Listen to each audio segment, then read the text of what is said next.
नमस्ते, मैं चंद्रशेखर आप सभी को मैं अपने चैनल डिलीजेंट एकेडमी में स्वागत करता हूं।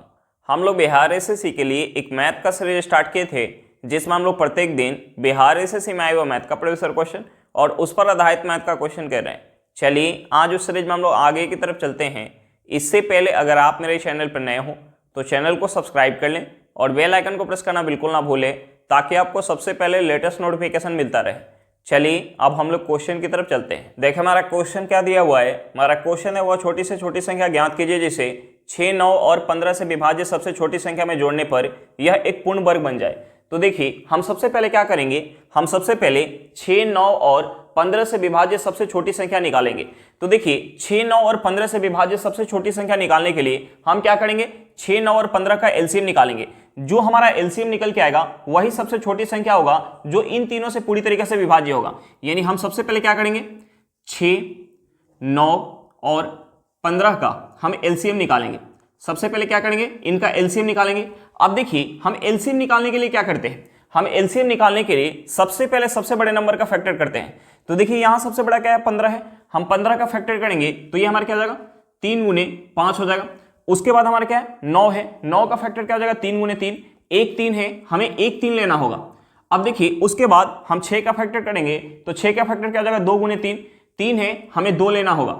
अब देखिए हम यहाँ गुना करेंगे तो ये हमारा क्या हो जाएगा, 15, 15 में 3 से गुना करेंगे 45, 45 में 2 से गुना करेंगे ये हमारा क्या हो जाएगा, 90 हो जाएगा। यानी एलसीएम क्या निकल के आ गया, 90 निकल के आ गया।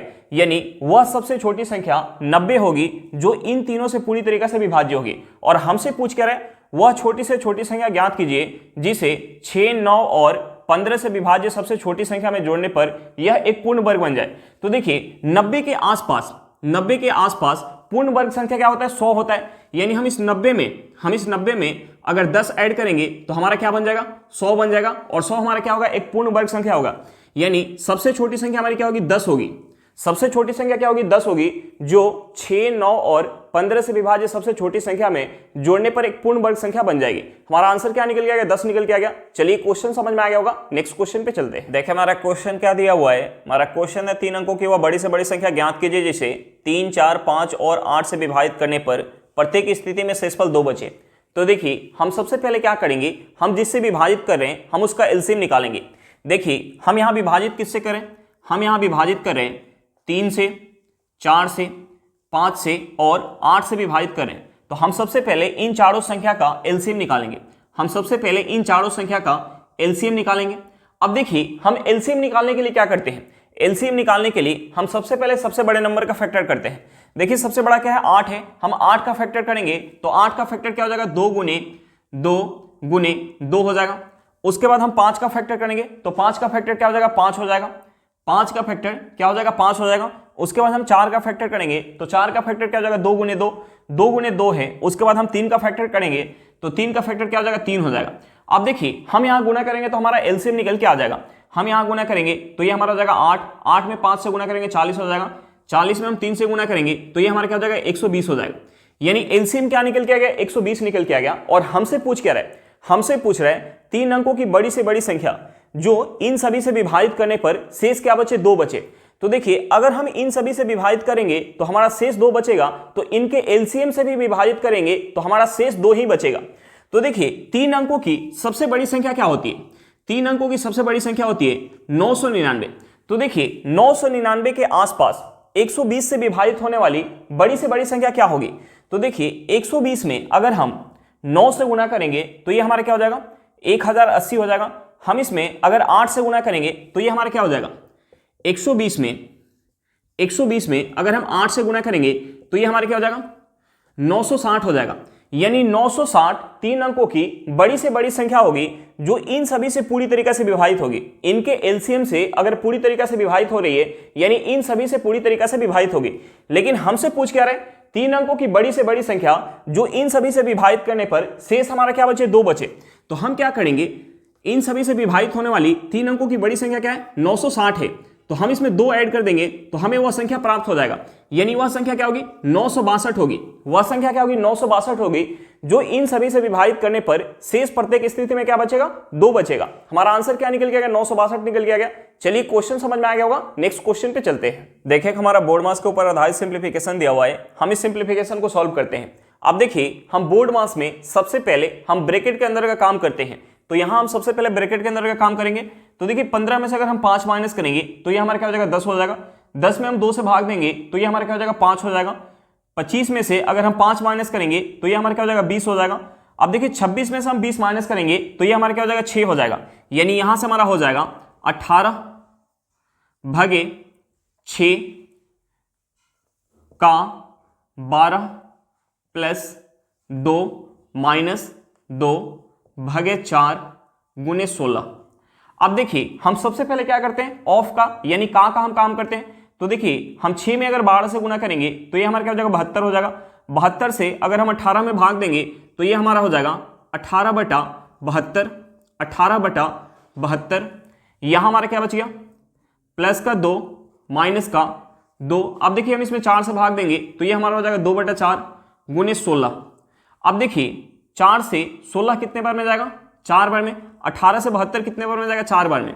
अब देखिए यहां से हमारा क्या हो जाएगा, यहां से हमारा हो जाएगा 1/4 प्लस का 2, यहां हमारा क्या हो जाएगा, माइनस का 8। हम यहां अगर माइनस करेंगे तो ये हमारा हो जाएगा 1/4 माइनस 6।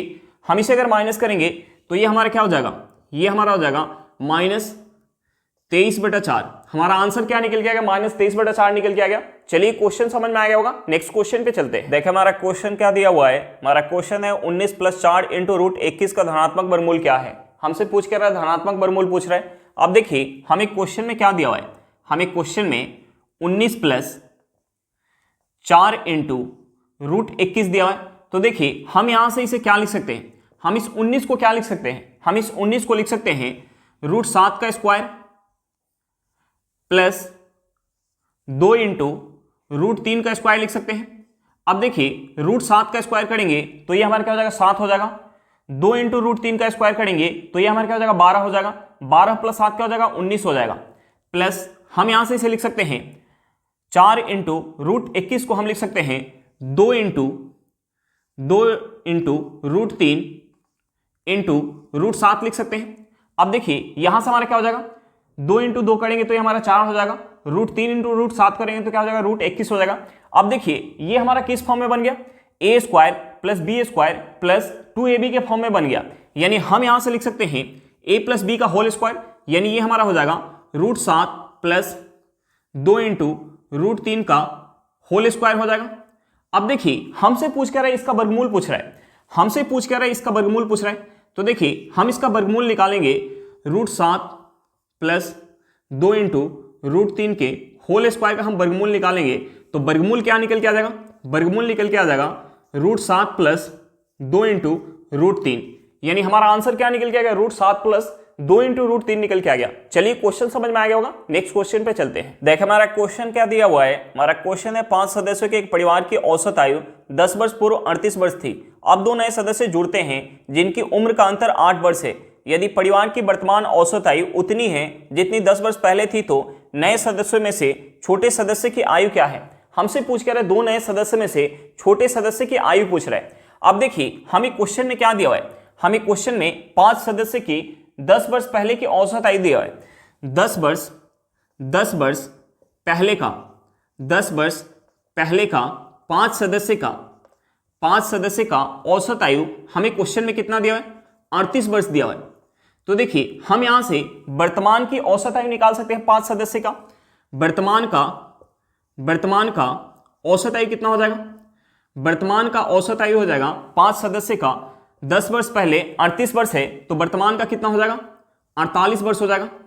अब देखिए हमें क्वेश्चन में आगे क्या दिया हुआ है, हमें क्वेश्चन में आगे दिया हुआ है कि 2 नए सदस्य जुड़ते हैं जिसके कारण अब जो है परिवार की औसत आयु उतनी है जितनी 10 वर्ष पहले थी। यानी अब जो है टोटल सदस्य कितने हो जा रहे हैं, अब टोटल सदस्य 7 हो जा रहे हैं और परिवार की औसत आयु कितनी है, वर्तमान औसत आयु उतनी है जितनी 10 वर्ष पहले थी। यानी 10 वर्ष पहले कितनी थी, 38 वर्ष। अब देखिए हम यहां से क्या निकाल सकते हैं, हम यहां से जो दो नए सदस्य जुड़ रहे हैं उनका हम आयु का योग निकाल सकते हैं। अब देखिए उनके आयु का योग क्या हो जाएगा, उनके आयु का योग हो जाएगा 2 गुने 38। अब देखिए उनके शामिल होने के कारण 5 सदस्य की औसत आयु कितना से कम हो जा रहा है, 10 वर्ष से।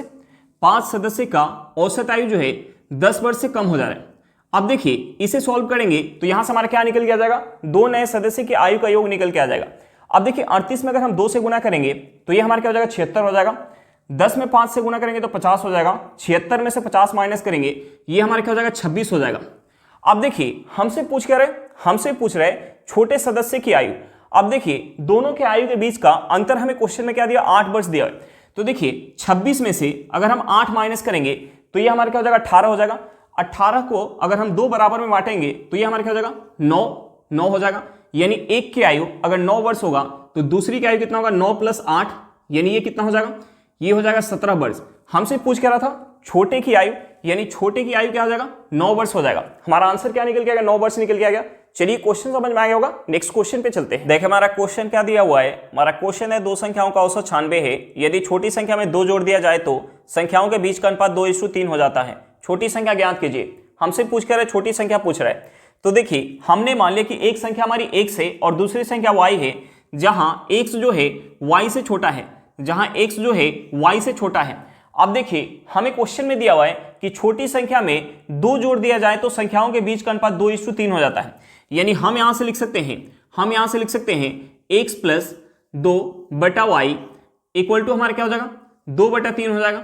अब देखिए हम यहां से क्रॉस गुना करेंगे तो ये हमारा हो जाएगा 3x + 6 इक्वल टू 2y। अब देखिए इस 2y को अगर हम इस साइड लेके आ जाएं तो हमारा प्लस में तो माइनस में हो जाएगा, और इस 6 को अगर हम इस साइड लेके आ जाएं तो हमारा प्लस में तो माइनस में हो जाएगा। यानी हम यहां से लिख सकते हैं 3x - 2y इक्वल टू -6। अब देखिए हमसे पूछ क्या रहा है, छोटी संख्या, यानी हमसे x का वैल्यू पूछ रहा है। अब देखिए हमें क्वेश्चन में और क्या दिया हुआ है, हमें क्वेश्चन में दोनों संख्याओं का औसत दिया हुआ है, तो हम यहां से दोनों संख्या का योग निकाल सकते हैं। औसत हमें कितना दिया, 96 दिया हुआ है, तो योग कितना हो जाएगा, 96 × 2 हो जाएगा। यानी हम यहां से लिख सकते हैं x + y इक्वल टू 96 में 2 से गुना करेंगे तो ये हमारा क्या हो जाएगा, 192 हो जाएगा। अब देखिए हमें क्या निकालना है, x का वैल्यू निकालना है, यानी हमें जो है इक्वेशन से y काटना होगा। अब देखिए यहां हमारा क्या है, 2y है, और यहां हमारा क्या है, y है। तो देखिए हम इस इक्वेशन में 2 से गुना कर लेते हैं ताकि हमारा यहां 2y बन जाए। हम इसमें 2 से गुना करेंगे तो ये हमारा हो जाएगा 2x + 2y इक्वल टू, हम इसमें 2 से गुना करेंगे तो ये हमारा हो जाएगा 4, 18 के 8, हाथ में 1, 2 1 3। अब देखिए हम क्या करेंगे, इन दोनों इक्वेशन को आपस में ऐड करेंगे। अब देखिए दूसरा इक्वेशन हमारा क्या है, 3x - 2y इक्वल टू -6। हम इसे ऐड करेंगे तो हमारा प्लस का 2y और माइनस का 2y आपस में कट जाएगा। ये हमारा क्या हो जाएगा, 5x हो जाएगा इक्वल टू, हम इसे ऐड करेंगे तो ये हमारा क्या हो जाएगा, ये हमारा हो जाएगा 378। अब देखिए यहां से हमारा x इक्वल टू क्या हो जाएगा, 378/5। हम इसे 5 से काटेंगे तो ये 5 से कितने बार में आ जाएगा, 5 से 7 बार में, 5 7 35, हाथ में 2, ये हमारा हो जाएगा 28। 28 5 से जाएगा 5 बार में, हाथ में 3, दशमलव लगाएंगे, एक 0 आएगा, 30 हो जाएगा। 30 5 से कितने बार में जाएगा, 6 बार में। यानी यहां से हमारा x इक्वल टू क्या निकल के आ गया, 75.6 निकल के आ गया। और हमसे पूछ के रहा था छोटी संख्या, और छोटी संख्या हमारी क्या है, x है, यानी छोटी संख्या क्या निकल के आ गई, 75.6 निकल के आ गई। हमारा आंसर क्या निकल के आ गया, 75.6 निकल के आ गया। चलिए क्वेश्चन समझ में आ गया होगा, नेक्स्ट क्वेश्चन पे चलते हैं। देखिए हमारा क्वेश्चन क्या दिया हुआ है, हमारा क्वेश्चन है शीतल तथा दिव्या के वर्तमान आयु का अनुपात 6:5 है। 8 वर्ष पश्चात उनकी आयु 22:19 के अनुपात में हो जाएगी। दिव्या की वर्तमान आयु क्या है, हमसे पूछ के रहा है, दिव्या की वर्तमान आयु पूछ रहा है। अब देखिए हमें क्वेश्चन में क्या दिया हुआ है, हमें क्वेश्चन में शीतल और दिव्या के वर्तमान आयु का हमें रेशियो दिया है। वर्तमान का हमें रेशियो कितना दिया है, वर्तमान का हमें रेशियो कितना दिया हुआ है, वर्तमान का रेशियो दिया हुआ है 6:5 दिया है। और हमें क्वेश्चन में क्या दिया, हमें क्वेश्चन में 8 वर्ष बाद का रेशियो दिया है। हमें क्वेश्चन में क्या दिया, 8 वर्ष बाद का रेशियो दिया। 8 वर्ष बाद का हमें रेशियो कितना दिया है, 22:19 दिया है। तो देखिए हम सबसे पहले क्या करेंगे, दोनों के आयु के बीच का हम अंतर चेक करेंगे, क्योंकि दो लोगों के बीच आयु का जो अंतर है वो हमेशा बराबर होता है। तो देखिए वर्तमान में शीतल की आयु अगर 6 यूनिट है तो दिव्या की आयु कितना है, 5 यूनिट, यानी यहां अंतर कितना हो जाएगा, 1 यूनिट हो जाएगा। अब देखिए जब हम 8 वर्ष बाद जा रहे हैं तो शीतल की आयु 22 यूनिट हो जा रही है, तो दिव्या की आयु कितना हो जा रही है 19 यूनिट, यानी यहां अंतर कितना है 3 यूनिट है। अब देखिए यहां से जो हमारा अंतर निकल के आ रहा है वो बराबर निकल के नहीं आ रहा है, जबकि दो लोगों के बीच आयु का जो अंतर है वो हमेशा बराबर होता है। तो हम सबसे पहले क्या करेंगे, अंतर को बराबर करेंगे। अब देखिए अंतर बराबर करने के लिए हम क्या करेंगे, नीचे वाले अंतर से हम ऊपर वाले रेशियो में गुना करेंगे और ऊपर वाले अंतर से हम नीचे वाले रेशियो में गुना करेंगे। तो देखिए ऊपर वाले रेशियो में हम 3 से गुना करेंगे तो ये हमारा हो जाएगा 18:15 हो जाएगा, और नीचे वाले रेशियो में हम 1 से गुना करेंगे तो ये हमारा क्या हो जाएगा, ये हमारा हो जाएगा 22:19 हो जाएगा। अब देखिए यहां से हमारा जो अंतर निकल के आएगा वो बराबर निकल के आएगा, यानी यहां भी हमारा 3 यूनिट निकल के आएगा और यहां भी 3 यूनिट निकल के आएगा। अब देखिए वर्तमान में शीतल की आयु 18 यूनिट है, तो जब हम 8 वर्ष बाद जा रहे हैं तो शीतल की आयु कितना हो जा रहा है 22 यूनिट, यानी शीतल की आयु में कितने का वृद्धि हो रहा है 4 यूनिट का वृद्धि हो रहा है। अब देखिए वर्तमान में दिव्या की आयु अगर 15 यूनिट है, तो जब हम 8 वर्ष बाद जा रहे हैं तो दिव्या की आयु कितना हो जा रहा है 19 यूनिट, यानी दिव्या की आयु में कितने का वृद्धि हो रहा है 4 यूनिट का वृद्धि हो रहा है। और हम यहाँ वर्ष में कितने का वृद्धि करें, वर्तमान से हम 8 वर्ष बाद जा रहे हैं, यानी हम यहाँ वर्ष में 8 वर्ष का वृद्धि करें, यानी यहां से हमारा क्या निकल के आ गया, यहां से हमारा इस 4 यूनिट का वैल्यू क्या निकल के आ गया 8 वर्ष निकल के आ गया। तो देखिए हमें 4 यूनिट का वैल्यू पता चल गया, तो हम 1 यूनिट का वैल्यू निकाल सकते हैं। 1 यूनिट का वैल्यू क्या हो जाएगा 2 वर्ष हो जाएगा। और हमसे पूछ क्या रहा है, हमसे पूछ रहा है दिव्या की वर्तमान आयु, और दिव्या की वर्तमान आयु क्या है 15 यूनिट है, हमें 1 यूनिट का वैल्यू पता है, तो हम यहां से 15 यूनिट का वैल्यू निकाल सकते हैं। 15 यूनिट का वैल्यू क्या हो जाएगा 30 वर्ष हो जाएगा। हमारा आंसर क्या निकल के आ गया 30 वर्ष निकल के आ गया। चलिए क्वेश्चन समझ में आ गया होगा, नेक्स्ट क्वेश्चन पे चलते हैं। देखिए हमारा क्वेश्चन क्या दिया हुआ है, हमारा क्वेश्चन है कक्षा में लड़कों और लड़कियों की संख्या का अनुपात 11:9 है। 30% लड़कों और 20% लड़कियों ने एक परीक्षा उत्तीर्ण की। परीक्षा उत्तीर्ण करने वाले विद्यार्थियों का प्रतिशत ज्ञात कीजिए। हमसे पूछ क्या रहे, पास करने वाले टोटल विद्यार्थी का प्रतिशत पूछ रहे हैं। अब देखिए हमें क्वेश्चन में क्या दिया हुआ है, हमें क्वेश्चन में लड़का और लड़की की संख्या का हमें रेशियो दिया है। हमें संख्या का रेशियो कितना दिया हुआ है, हमें क्वेश्चन में संख्या का रेशियो दिया हुआ है 11:9 दिया हुआ है। तो देखिए हमने मान लिया कि टोटल विद्यार्थी का जो संख्या है वो 200 है। हमने मान लिया कि टोटल विद्यार्थी की संख्या 200 है। तो देखिए 200 में से कितने लड़के होंगे, 200 में से कितने लड़के होंगे 110, और लड़कियां कितनी होंगी, लड़कियां होंगी 90। अब देखिए हमें लड़का और लड़की की संख्या पता चल गया, यानी लड़का कितना है, लड़का है 110, तो लड़की कितनी है, लड़की कितनी है 90 है। अब देखिए हमें क्वेश्चन में दिया कि 30% लड़के जो है वो पास हो रहे हैं। 110 का 30% लड़के जो है वो पास हो रहे हैं, और 20% लड़कियां जो है वो पास हो रही है। 20% लड़कियां पास हो रही है। तो देखिए 110 का अगर हम 30% निकालेंगे तो ये हमारा कितना हो जाएगा 33 हो जाएगा, और 90 का अगर हम 20% निकालेंगे तो ये हमारा कितना हो जाएगा 18। यानी 33 अगर लड़के पास हो रहे होंगे तो 18 लड़कियां पास हो रही हैं, यानी टोटल जो है पास का संख्या कितना हो जाएगा, टोटल पास विद्यार्थी का संख्या हो जाएगा 51। यानी 51 विद्यार्थी टोटल पास हो रहे हैं, कितने में से 200 में से गुने 100 करेंगे तो यहां से हमारा क्या निकल के आ जाएगा 5% निकल के आ जाएगा। यहां से हमारा क्या निकल के आ जाएगा 5% निकल के आ जाएगा। अब देखिए यहां से हमारा 2 जीरो से 2 जीरो कट जाएगा। हम 51 को अगर 2 से काटेंगे तो यहां से हमारा निकल के आ जाएगा 25.5%, यानी टोटल पास विद्यार्थी का प्रतिशत क्या निकल के आ गया 25.5% निकल के आ गया। हमारा आंसर क्या निकल के आ गया 25.5% निकल के आ गया। चलिए क्वेश्चन समझ में आ गया होगा, नेक्स्ट क्वेश्चन पे चलते हैं। क्या दिया हुआ है, हमारा क्वेश्चन है 49 लीटर दूध के एक घोल में 63% दूध है, तो दूध की सांद्रता 70% करने के लिए घोल में कितना दूध और मिलाना चाहिए। अब देखिए हमें टोटल घोल कितना दिया हुआ है, हमें टोटल घोल 49 लीटर दिया हुआ है। हमें टोटल घोल कितना दिया है 49 लीटर दिया हुआ है, जिसमें हमें दिया हुआ है कि 63% दूध है। दूध कितना है, दूध कितना है 63% है। तो देखिए हमने मान लिया कि शेष जो है वो पानी है, यानी पानी कितना होगा, पानी कितना होगा 37% होगा। अब देखिए हमसे पूछ रहा है कि दूध का सांद्रता 70% करने के लिए हमें जो है उस घोल में कितना दूध और मिलाना पड़ेगा। तो देखिए उस दूध के अंदर, उस घोल के अंदर हम क्या मिला रहे हैं, उस घोल के अंदर हम दूध मिला रहे हैं, यानी घोल के अंदर जो पानी का मात्रा होगा वो हमारा क्या होगा फिक्स होगा। तो देखिए पानी का मात्रा हमारा फिक्स है।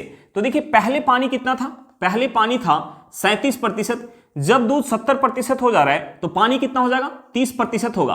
तो देखिए पानी का मात्रा हमारा फिक्स है, तो जो हमारा पानी का रेशियो होगा उसका अपोजिट हमारा क्या हो जाएगा घोल का रेशियो हो जाएगा। यानी पानी का रेशियो क्या हो जाएगा 37/30 हो जाएगा। तो घोल का रेशियो क्या हो जाएगा इसका अपोजिट, क्योंकि पानी का मात्रा हमारा क्या है फिक्स है, यानी घोल का रेशियो हो जाएगा 30/37 हो जाएगा। यानी पहले घोल अगर 30 यूनिट होगा तो हम उसमें दूध मिलाए होंगे तो घोल कितना हो गया, 37 यूनिट हो गया होगा। यानी घोल जो है कितना से बढ़ गया होगा, घोल जो है 7 यूनिट से, यानी हम उसमें 7 यूनिट दूध मिलाए होंगे और हमें इस 7 यूनिट का वैल्यू निकालना है। तो देखिए हम 7 यूनिट का वैल्यू कैसे निकाल सकते हैं। हमें क्वेश्चन में शुरुआती घोल दिया कि शुरुआत में 49 लीटर घोल था और यहां शुरुआत में घोल कितना है, 30 यूनिट। यानी इस 30 यूनिट का वैल्यू हमें क्वेश्चन में क्या दिया हुआ है, 49 लीटर दिया। 30 यूनिट का वैल्यू हमें क्वेश्चन में 49 लीटर दिया हुआ है। तो 7 यूनिट का वैल्यू क्या हो जाएगा, 7 यूनिट का वैल्यू क्या हो जाएगा, 7 यूनिट का वैल्यू हो जाएगा 343/30 लीटर हो जाएगा। अब देखिए हम इसे क्या लिख सकते हैं, हम इसे अगर 30 से काटेंगे तो ये 30 से जाएगा, एक बार में हाथ में 4, ये हो जाएगा 43, 30 से जाएगा, एक बार में हाथ में क्या आ जाएगा 13/30। यानी यहां से हमारा क्या निकल के आ गया कि हमें जो है उस घोल के अंदर 11 सही 13/30 लीटर और दूध मिलाना होगा, तब जाके दूध का प्रतिशत कितना हो जाएगा, 70% हो जाएगा। चलिए क्वेश्चन समझ में आ गया होगा, नेक्स्ट क्वेश्चन पे चलते हैं। देखिए हमारा क्वेश्चन क्या दिया हुआ है। हमारा क्वेश्चन एक परीक्षा में गोपाल ने आशा से 15% अधिक अंक प्राप्त किए और आशा ने सचिन से 10% अधिक अंक प्राप्त किए। गोपाल ने सचिन से कितने प्रतिशत अंक अधिक प्राप्त किए। अब देखिए हमें क्वेश्चन में क्या दिया हुआ है, हमें क्वेश्चन में दिया कि गोपाल ने आशा से 15% अधिक अंक प्राप्त किए। तो हम यहां से गोपाल और आशा के अंक का रेशियो निकाल सकते हैं। और हमें क्वेश्चन में क्या दिया, हमें क्वेश्चन में दिया कि आशा ने सचिन से 10% अधिक अंक प्राप्त किए। तो हम यहां से आशा और सचिन के अंक का रेशियो निकाल सकते हैं। अब देखिए अंक का रेशियो निकालने के लिए हम क्या करेंगे, सबसे पहले इस प्रतिशत को फ्रैक्शन में चेंज करेंगे। अब देखिए पहला हमें क्या दिया, 15% दिया, तो 15% को फ्रैक्शन में चेंज करेंगे तो ये हमारा क्या हो जाएगा, ये हमारा हो जाएगा 3/20 हो जाएगा। दूसरा हमारा क्या दिया 10%, तो हम 10% को फ्रैक्शन में चेंज करेंगे तो ये हमारा क्या हो जाएगा 1/10 हो जाएगा।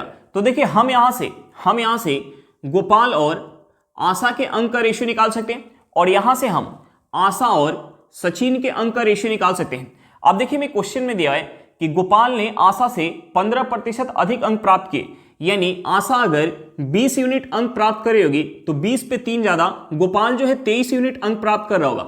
अब देखिए यहां हमें क्वेश्चन में दिया कि आशा ने सचिन से 10% अधिक अंक प्राप्त किए। यानी सचिन अगर 10 यूनिट अंक प्राप्त कर रहा होगा तो 10 पे 1 ज्यादा आशा जो है 11 यूनिट अंक प्राप्त कर रही होगी।